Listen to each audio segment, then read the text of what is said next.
This is a juicier looking pond than I thought it was gonna be. Oh, there's a bass in here, a little, is that a smallmouth? Is that a fish? Oh, I've got something huge. I've got, no way.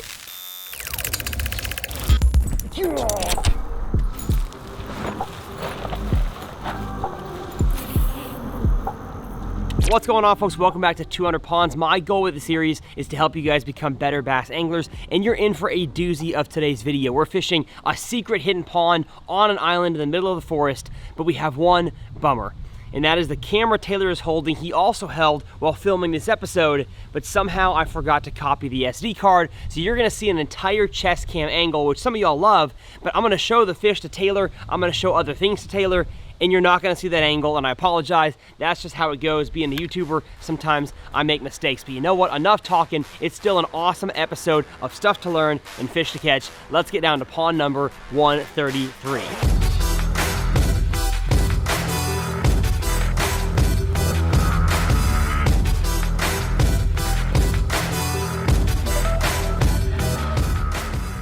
Ooh, and the signs of fishermen are here.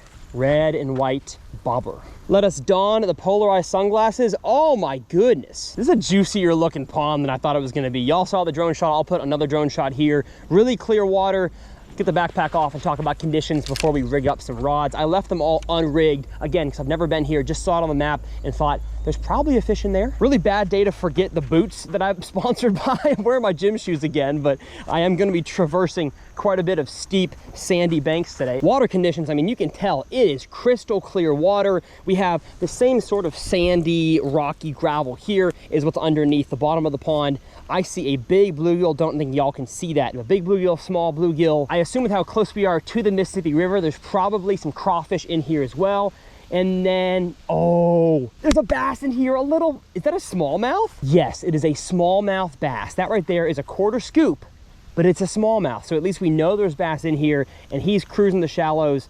Hopefully there's some bigger ones not cruising the shallows. So I'm gonna take you guys back up, rig up 3 different rods for what I think is gonna work today. We have overcast conditions and a little bit of grass and wood. I mean, honestly, a very diverse looking pond. Lure number 1, I think is gonna be on my spinning pole, and it's gonna be a finesse little setup. And while a drop shot is probably a really good choice for this pond, I'm gonna go with something a little more bottom contact oriented, and that is a Ned rig here, just 1/8 ounce green pumpkin Ned rig with the Strike King Ned cutter worm. Really choosing this because of 2 things. The smallmouth in the body of water, they love a Ned rig, I'd say more than largemouth do on average, and the fact that I don't see a whole lot of snags. I say that now, probably gonna lose this relatively quickly, but it's not like total flat bottom. It has some contours and some grass and wood. I feel like risking it with the Ned rig is a good choice. So Ned rig tied on. I do wanna throw a top water, because again, I got some water to cover. Honestly, don't know if I can even fish the other side of the pond. And so if I can't, I'm gonna make the longest cast that I can with a little topwater setup here. I've been testing out monofilament, believe it or not, for my topwater treble hook bait. So ploppers, poppers, small spooks, of which I should have one in here. Yes, I do. Don't quite like this color, honestly, or this size. I'm gonna go with the little Bitsy dog. Give it a try. Probably more of a spinning rod topwater, but we're gonna give it a sling. And lastly, for my final lure that I'm gonna tie on, again to start, this is not set in stone, I'm gonna grab the jig box again and get myself something a little finessey. I know we got something on the bottom that's already finessey, but a tiny little PB&J finesse jig with the Rage Ned bug, I believe it is the trailer. I've not caught one on this yet. I will leave the exact one I'm throwing linked down in the video description. As always, all my tackle is, but I think these 3 are a good way to go, especially with knowing their smallmouth. Potentially though, this being like a landlocked pond, I don't think the river floods and fish get in here, so it could have a few giant largemouth. I'm pumped. I'm gonna leave the bag here, but I am gonna get some thump gel, because I feel like these fish, I mean, the walking path is pretty used, so they probably get some pressure out here. I just didn't know this pond existed until yesterday. And let's go top water and jig to start. Oh, look at that snapping turtle. Hey, big boy, I'm not, it's your pond still. I'm just visiting. Would you like a top water? Oh my gosh. All right, forage. We have lots of bluegill. All right, let's see how the Bitsy dog casts on this rod. All right, not bad. BFS or spinning is probably better. Yeah, I'm kind of already thinking, well, maybe. No, if that's the furthest I can cast, I don't want that. Nope, nope.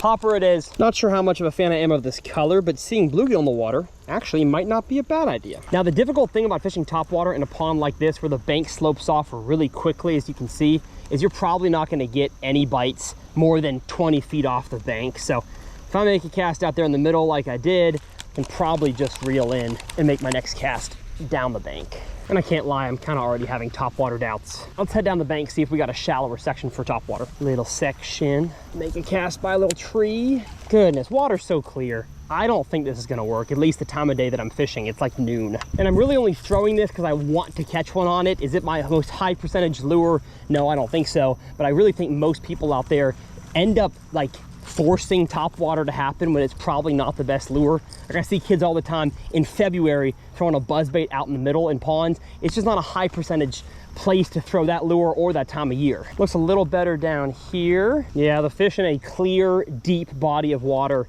especially if they're smallmouth, have to be really aggressive, really dumb, or both of those at the same time. And I'm not sure if we have fish in that condition here. All right, nope, worth a try. This rod's being put down. We're gonna grab the two finesse ones near the bottom. All right, finesse jig. Gonna flip it near the end of this log out there first. Peel out some line, let it fall slack. Man, we got some grass down there. I like that though. I'm happy that it's not just grass here and then it peters off into nothing. Seems that the vegetation grows a little deeper. 2, 3, 4, 5, 6. Okay, my jig fell about 6 seconds on that cast and it falls about a foot every second and a half. So it's only 4.5 to 5 feet deep on that section of the cast. I'll use that countdown method, I call it, everywhere on a brand new pond with whatever lure I'm throwing to better understand the topography. Because if it's like super deep over there and shallow over there, it's good to know for lure selection and seasonal patterns. If I know this section of the pond is super shallow and it's the winter time, they're probably not gonna be there. I'll focus my attentions elsewhere. But I'm feeling good grass. One of these times I'll hop the jig out of some grass, it'll be donk. Oh, the Lord's rain is coming down, which I don't think is gonna make fishing harder or easier. I think in ponds like this, I found they're either, like I said, really dumb or really smart. Kind of feel like we have the latter today. Well, as I drag the Ned rig, I definitely feel less grass way out there than I do when I hit the edge. So there is a grass edge, it's just deeper out than I thought it would be. I mean, if we had some wind, I'd throw a little swim bait on a jig head or a suspending jerk bait, maybe a little plopper. I know wind helps in situations like this with clear water and finicky fish, but man, it's dead calm. So I think finesse is the only way to go today. Gosh, enough yapping, Tyler, catch a fish. Let's go to the next little opening. The rain is coming down and it's falling a lot deeper. It's like 15 feet out there. Oh, and this kind of pond goes against everything in my nature. I want to cover water, switch lures, throw different stuff. I think I just gotta go slow. Come on, smallies, come on. Bite. Oh, there's a little school of them. Oh no, wait, they shot for it. One of y'all eat it, one of y'all eat it, eat it, eat it, eat it, eat it. Oh, they're looking at it. They are looking at it. I wonder if the Ned rig is more appealing to them. He's still there, still there.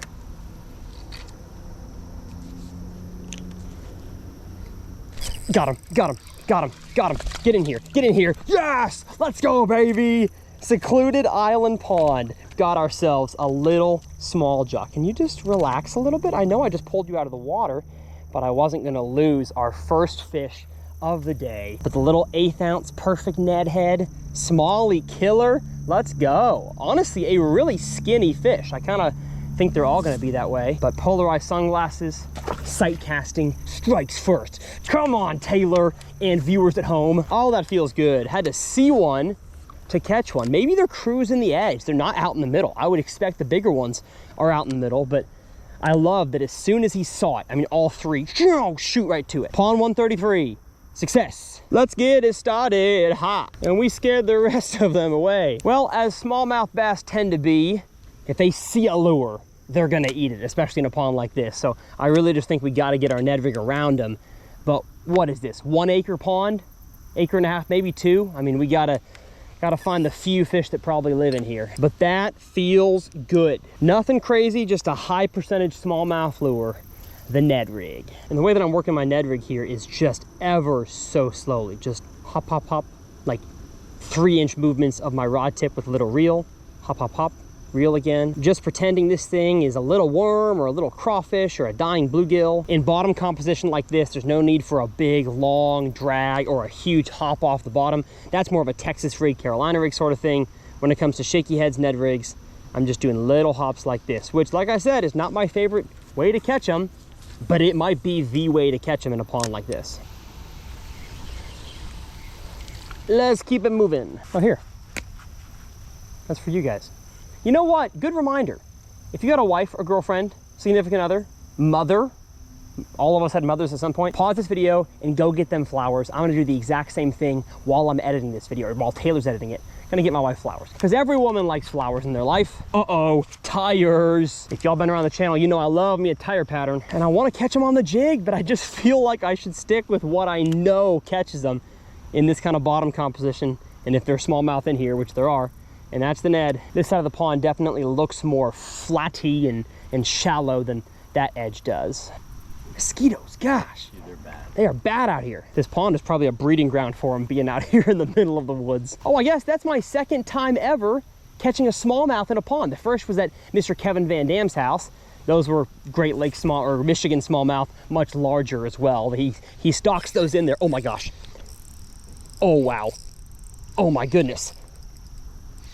I should talk to the camera more. Dude, it's a big one. Yeah. It's a nice one. Is it a smallmouth? Yeah, smallmouth. Oh my gosh. No. Do not get me in any kind of grass. Wow. Wow. Wow. I mean, I'm not talking like 4-pounder, but it's nice. What? Oh, jump. What a jump. What a jump. I can't believe this. Goodness gracious. Holy cow. Holy cow. I think I gotta flip him. I don't know if I can get down to him. Come on. Get up in here. Get up in here. Yes, sir. Oh my goodness. What a beautiful, beautiful pond Minnesota smallmouth. Just in the middle of the backwoods on an island. Ate the Ned rig. Who knows how long you had it for. I was busy talking to you guys about where I've caught smallmouth bass in ponds. And this guy takes a swipe at the old Ned rig with the Rage Cutter Worm. Look at that. 2.5, pushing 3 pounds. That is a much healthier, much prettier fish. And this could be the largest smallmouth in this pond. But we're gonna keep fishing to see if there's any other ones. What a beautiful fish, deserving of a kiss, I'd say. Mwah. Don't tell Hannah. I gotta get an Instagram selfie with this one. Oh my gosh, largemouth. 3-pound largemouth. Here, hold up. Taylor, hold my fish. Okay. Hold my fish. Oh, I plopped right on top of his head. That was surprising to see. Cruising the edge, just like the smallmouth were. Okay, could not catch him. We'll come back for that fish. All right, beautiful. 2.5, not 3 pounds, solid 2.5 pounder. Get back to the pond, my friend. Swims down like a bullet train. Yes, come on. Who do you think you are? I am. Oh my gosh, that's sick. Yeah, we're just going Ned rig, baby. Let's go with another cast over there. I have not flown the drone yet, so I don't know what that corner looks like, but I'm guessing it's just a good kind of deep edge drop off a nice flat right here. Good, we're recording on that. Another one. Oh, he got off. He got off. You gotta be kidding me. All right, a chance to show you guys what grass we got in here though. Good old-fashioned coontail. Growing in shallow water, you can tell because the area between the clumps is relatively short. I'd say it's growing in less than 4 feet. Man, there must be some fish stacked in that corner. Well, as much fun as it is to catch big smallmouth in a pond, I definitely want to catch a largemouth of that size. It's cool to see that an island pond has both species. I'm gonna put my buff up. That'll protect me at least. Sorry, Taylor, for wearing short sleeves. Although now my face is fogging up, so nope. Y'all, the humidity must be like 167%. And there are 6-7 mosquitoes out here. I'm gonna give my jig a little hop through the grass. It's not even like a swamp back here. Or a bog, it's just filled with mosquitoes. Yeah, they're getting me through my pants. Yeah. Gosh, if y'all aren't subscribed to the channel, please do. It helps keep the content free and makes being out here braving the elements a lot more worth it. That's a fish. No, it's not. Never mind. I'm gonna get a Ned rig in there. The last 2 casts have kind of felt fishy. There we go. That's gonna catch one. I hope so. There we go. Taylor said that's gonna catch one. And dude, no, oh, dude, it hadn't even come up yet. It was just running out to deep water. Son of a biscuit. Oh man, that was big. Whatever it was, kind of felt more largemouthy. Man, look at that. Twisted up my Ned rig. Boo. Hook is still sharp, so he just had it in a weird place. I just made that cast and Taylor said, that's gonna catch one. Whatever is right about this corner is really right, because they're loaded here. That was just about the longest hook set I could make from here with a spinning rod.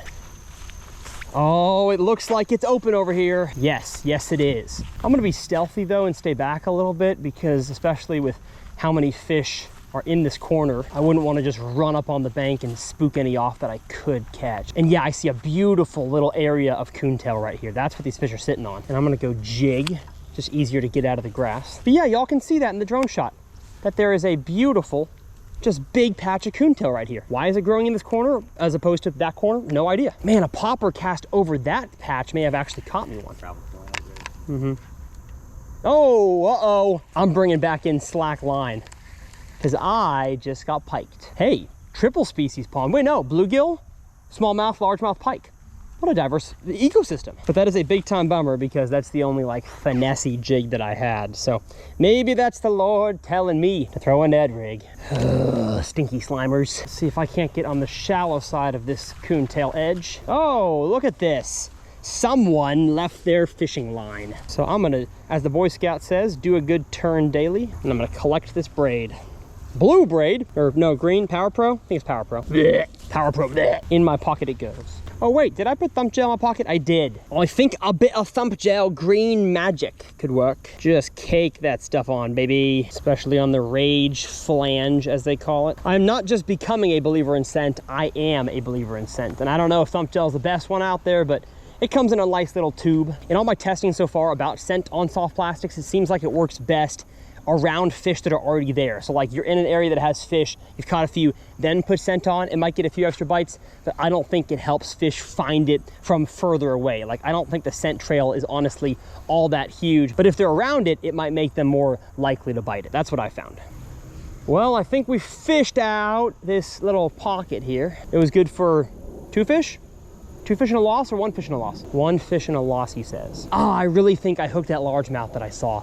It felt very largemouthy. All right, we're gonna say bye-bye to Taylor, and you guys, well, not bye-bye. You still got the chest mount, and he'll zoom in if I catch one, but I'm gonna go across the shallow bank, try to see what I can do. Definitely gotta check myself for ticks later. Definitely not happy that I don't have any other lures with me. And I think I'm gonna have to just like slide down this. Probably full of poison ivy. There we go. Oh man, Taylor just yelled at me. The giant largemouth's back over there. How big? Oh, the same 3-pounder. Well, I'm over here now, so should I come back? Okay, coming back. There he is, there he is. Oh, he didn't go for it. He didn't go for it, no. Yeah, dude, that's a big largie. Ooh. With a fish like that, y'all, you gotta lead him in the direction he's going and hope he doesn't see you. And he definitely saw Taylor, despite him being pretty still, and I don't think I led him well enough, you know, cast it in front of where he was going. Darn it. All right, back in the woods. It's also very possible. Matter of fact, I think it's likely that I hooked that fish once already. So he sees the Ned rig fall in front of his face and he says, you tricked me on that before. What's the George W. Bush quote? Fool me twice, can't never get fooled again. Oh, the sun is poked out. I'll be able to see now if there's any more cruisers. Oh, God, no! I set the hook into this tree up here and I lost him. Come on. Goodness, it's a comedy of errors right now. You know, that's a big time bank fishing tip that I oftentimes forget, is that understand your surroundings to know how to set the hook properly. Because if I would have just made 2 steps forward, I would have gotten rid of the tree in my hook set path and probably would have caught that fish. So that's user error. That's a skill issue. And I think we all got to be a little better at that. I think around this tall coontail, a drop shot is not probably, it is definitely a better lure than a Ned rig is, but for the open water and the sand and just kind of general gravelly bank like you see there, the Ned rig is a little bit better. So I think I'll stick with Ned rig, or we just don't have much water left to fish. Is that a fish? Oh, I've got something huge. I've got, no way. Oh, it's a carp. I've got a huge common carp. Did he seriously just eat my Ned rig? It looks like he's in the mouth. I made a flip and I was like, if this is a colossal smallmouth, I'd rather not miss this opportunity. But I have hooked a big common carp. I literally think he swam down and ate it. Wow, all right. Yeah, Ned rig is in his mouth. All right, so carp will eat Ned rigs, FYI. I guess we're testing my 18-pound braid and 15-pound leader here. Come on, brother, get out of the grass. Thank you. Get up here. Get up here. Goodness. Hey, KVD Elite, 610 medium, extra fast. Ugh, can handle this. Hey, you know what? If the tug is the drug, I'm happy. Get in here. Gosh. Oh, goodness gracious. What a fish. Ned rig, bottom of the jaw. Looks like he tried to eat it and missed it. Let's put our rod down and get a cool picture here. You know, as a full-time bass fisherman, I don't really catch many other species. If I do, it's like walleye or pike, other game fish. I never really get a chance to target big carp, but that was a lot of fun. I mean, what are we talking, like a 14, 15 pounder? It is heavy and big. We're gonna let you go, big girl. See ya. Goodness, now I'm tired. And we have disturbed everything within a 30-yard radius. So we're gonna head back in the woods, go to where we started. Maybe we can fish that side over there, because this side of the pond here, probably not gonna catch any more bass in. See if we can get over there. There we go. Let's finish it off with a lunk. Oh, we got a little point here with what looks like more coontail, yes. We got a lot of grass out here. I love this pond. Each corner full of coontail, largemouth, smallmouth, pike, bluegill, carp. You'll notice my retrieve changes a lot when I get around the grass, because I've got to really snap it out of there and hop it to keep it unsnagged. A weedless Ned rig or a shaky head is definitely a better choice, or a drop shot like I mentioned. Got one. There we go. Looks like a little smallmouth.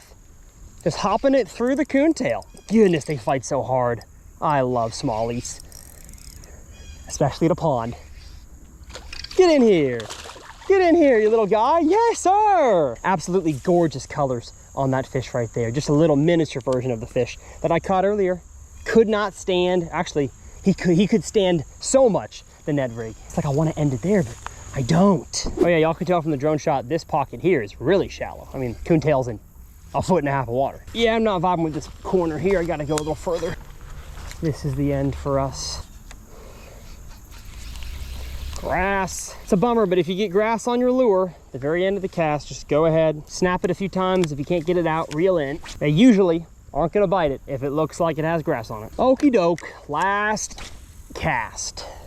So that is it for today's episode. Hopefully you enjoyed it. I know we didn't have the Sony angle for the entire video, but I think I still was able to have a good time and teach you guys some awesome stuff. Hopefully you liked today's episode. If you did, go ahead and hit that subscribe button. And if you want to watch my last episode in the 200 pond series, it'll be clickable up here in this corner. As always, my tackle is linked down in the video description. It was a Ned rig kind of day. We'll see y'all next time right here on TRF.